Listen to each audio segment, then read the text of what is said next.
এই দ্বারা আমি শ্রাবণকে বলে দেবো।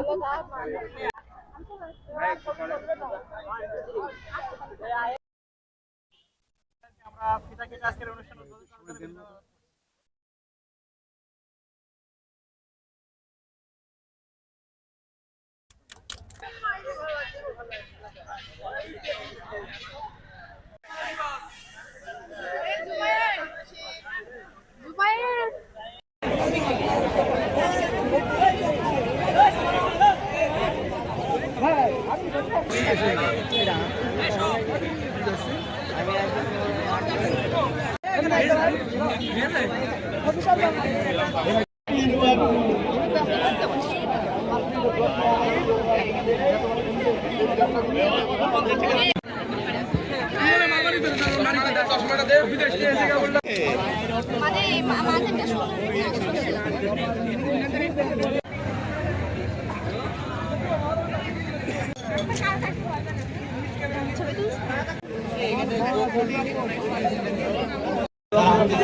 বাংলাদেশ ভারতের সেবা দাস হয়ে যাবে, ভাবো যদি ভুল হবে।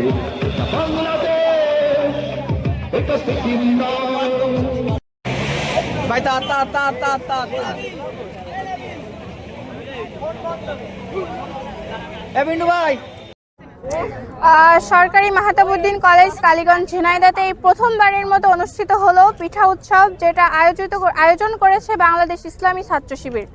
তাদের এই আয়োজনে আমরা খুবই খুশি এবং আমরা খুবই অনুষ্ঠানটি উপভোগ করছি। আমরা নিজেরাও এখানে স্টল দিয়েছি এবং নানা রকম ট্রেডিশনাল পিঠা নিয়ে এসেছি, যেহেতু আমরা জানি যে শীতের মজাই পিঠা, তাই আমরা এখানে বিভিন্ন ধরনের পিঠা এনেছি, লাইক চিতই পিঠা, পাকান পিঠা, সুন্দরী পিঠা। তারপর আমি নিয়ে আসছিলাম যেগুলো অলরেডি সোল্ড আউট হয়ে গেছে, সেগুলোর মধ্যে হলো খেজুর খোরমা, ছোলার বরফি, গাজরের হালুয়া ইটিসি। অ্যান্ড এখনও বিক্রি চলছে, ভুজিয়া আছে, সুন্দরী পিঠা আছে, পাকান পিঠা আছে, চিতই পিঠা আছে, যেগুলো আমরা এখনও বিক্রি করছি। এছাড়া আমরা চা নিয়ে আসছিলাম, যেটা অলরেডি সোল্ড আউট হয়ে গেছে। তো সর্বোপরি আমাদের কলেজকে আরও উন্নয়নশীল করে নিয়ে যেতে ইসলামী ছাত্র শিবির খুবই একটা ভালো গুরুত্বপূর্ণ কাজ করেছে। আমরা সবাই এটা উপভোগ করছি, আনন্দ করছি, আমাদের খুবই ভালো লাগছে। ধন্যবাদ। পিঠা উৎসব বাঙালি সংস্কৃতির একটা অংশ। সরকারি মাহতাবুদ্দিন ডিগ্রি কলেজের উদ্যোগে আমাদের একটা পিঠা মেলার আয়োজন করা হয়েছে। মেলায় অনেকে অনেক ধরনের স্টল দিয়েছে, কেক, পেস্ট্রি, নানা ধরনের পিঠা। ঘুরতে এসেছিলাম মেলায়, অনেক ভালো লাগছে। অনেক ফ্রেন্ড সার্কেলের সাথে দেখা হয়েছে, অনেকগুলো পিঠা, কেক এগুলো ট্রাই করেছে, আসলে অনেক ভালো হয়েছে। এটা একটা ভালো উদ্যোগ আমাদের সংস্কৃতিকে তুলে ধরার জন্য। 2 দিন ব্যাপী এই মেলার আয়োজন করা হয়েছে, রবিবার এবং সোমবার। তো আশা করছি 2 দিনই আসবো। মেলায় এসে অনেক ভালো লাগছে, অনুভূতিটা অনেক ভালো, মনটাও ফ্রেশ আছে।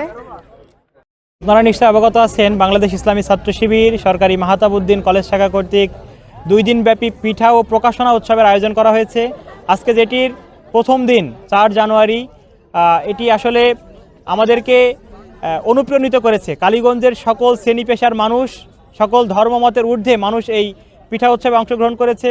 আপনারা লক্ষ্য করেছেন কালীগঞ্জের সকল শিক্ষা প্রতিষ্ঠানের শিক্ষার্থীরা এই পিঠা উৎসবে অংশগ্রহণ করেছে এবং ছাত্র শিবিরের এই আয়োজনকে তারা সাধুবাদ জানিয়েছে।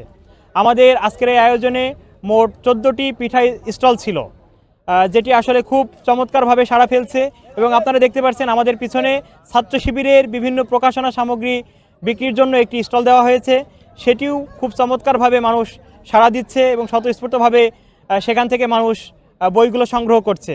আমাদের অনুষ্ঠান আগামীকাল 5 জানুয়ারিও সারাদিন ব্যাপী চলবে ইনশাআল্লাহ। বিসমিল্লাহির রহমানির রহিম। বাংলাদেশ ইসলামী ছাত্র শিবির সবসময় নতুন কিছু নিয়ে চিন্তা করার চেষ্টা করে, নতুন কিছু ভাবে, ছাত্রদেরকে নিয়ে ভাবার চেষ্টা করে। তারই আলোকে পিঠা উৎসব এবং প্রকাশন উৎসব 2026 বাংলাদেশ ইসলামী ছাত্র শিবির সরকারি মাহতাবুদ্দিন কলেজ শাখা আয়োজন করেছে। কালীগঞ্জের ইতিহাসে এটা একটি ব্যতিক্রম আয়োজন। ইসলামী ছাত্র শিবিরকে বিগত ফ্যাসিস্ট সরকার এই নতুন আয়োজন, নতুন নতুন আইডিয়া ছাত্রদেরকে নিয়ে অনেক পরিকল্পনা থাকলেও সেগুলো বাস্তবায়ন করার সুযোগ দেয়নি। আমাদেরকে যেখানে পেয়েছে হয়রানির শিকার হতে হয়েছে। তো স্বৈরাচার সরকারের পতনের পর ইসলামী ছাত্র শিবির বিভিন্ন সময়ে আপনারা এই কলেজ ক্যাম্পাসে দেখেছেন নতুন নতুন কিছু প্রোগ্রাম আমরা বাস্তবায়ন করেছি। তারই আলোকে পিঠা এবং প্রকাশনা উৎসব 2026 আয়োজন করা হয়েছে।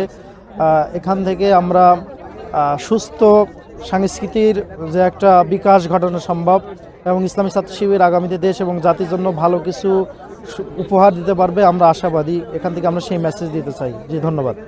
ইসলামী ছাত্র শিবির যে সংগঠনটি, তারা তাদের নিজস্ব প্রচেষ্টায় একটি চমৎকার এই শীতের যে প্রারম্ভিক শুরুতে এই একটা অনুষ্ঠানের আয়োজন করছে, এই জন্য ওদেরকে ধন্যবাদ জানাই। এবং আমরা সমস্ত ছাত্রছাত্রী, শিক্ষক, কর্মচারী, সাংবাদিক ভাই, এলাকার জনগণ এবং বিভিন্ন প্রতিষ্ঠানের ছাত্রছাত্রী সকলে মিলে এই একটি সুন্দর অনুষ্ঠান আমরা উপভোগ করছি। এবং আমাদের যে বাঙালি যে সংস্কৃতি, সেই সংস্কৃতির একটা সফল অনুষ্ঠান এই সরকারি মাহতাবউদ্দিন কলেজে হচ্ছে। আমি এই সাংবাদিক ভাইদেরকে ধন্যবাদ জানাচ্ছি যে তারা তাদের অনেক ব্যস্ততার মধ্যেও আমাদের এই অনুষ্ঠানে এসে এই সংবাদ সংগ্রহ করছেন এবং নেট দুনিয়ায় তারা এটা প্রচার করার ব্যবস্থা করছেন। তাদের প্রতি আমার যথেষ্ট কৃতজ্ঞতা এবং ধন্যবাদ।